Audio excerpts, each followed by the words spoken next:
Phone घेण्याचा विचार चालू आहे तर थांबा, आधी प्राइस बद्दल बोलूया। 2026 मध्ये फोन केवळ टेक बदलणार नाहीत, प्राइस पण वाढणार आहेत। का वाढणार आहेत या प्राइस? Chip shortage. हो, ग्लोबल मेमरी चिप सध्या सगळीकडे टाईट आहेत, खास करून डी रॅम आणि रॅम।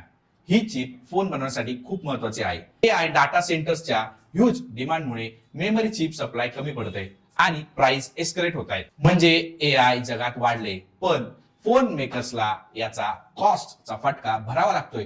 आपण हे जाणून घेऊया की फोन का महाग होतील।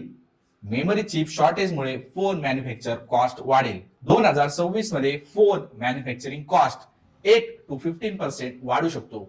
या एक्स्ट्रा कॉस्टचा भार मॅन्युफॅक्चरर्स आपल्यासारख्या कस्टमरवर पास करणार आहेत, म्हणजे फोनच्या रिटेल प्राइस मध्ये वाढ होणार आहे। आधीच बजेट फोन्स जिथे मार्जिन ऑलरेडी टाईट आहे ते सेगमेंट सगळ्यात जास्त ट्रॅक करेल। तर या सगळ्यामुळे शिपमेंट कमी होतील का?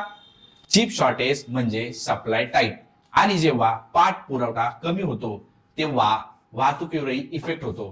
ग्लोबल स्मार्टफोन शिपमेंट 2026 मध्ये साधारणतः 2 ते 3% कमी राहण्याची शक्यता आहे।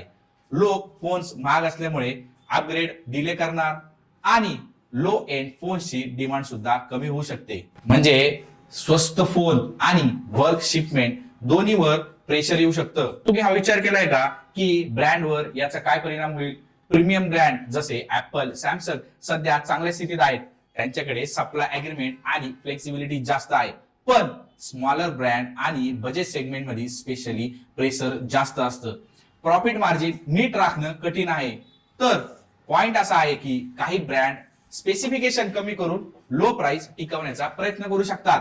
फोन थोडे एक्सपेन्सिव्ह होतील, खास करून 2026 मध्ये एंट्री लेवल फोन्सवर प्रेशर जास्त, शिपमेंट कमी आणि प्राइस अप हे प्रॉब्लेम येतील। तर तुम्ही हे लक्षात घ्या की चिप शॉर्टेज हे टेम्पररी ग्लिच नाही, तर लॉंग टर्म शिफ्ट आहे, कारण एआय आणि डाटा सेंटरची डिमांड स्काय रॉकेटेड आहे। फोनचं फ्युचर अधिक पॉवरफुल आणि इंटेलिजंट आहे, पण त्याचा कॉस्ट शॉर्ट टर्म मध्ये आपल्याला म्हणजे युजर्सला भरावा लागणार आहे। फोन 2026 मध्ये महाग होणार की नाही कमेंट करून नक्की सांगा।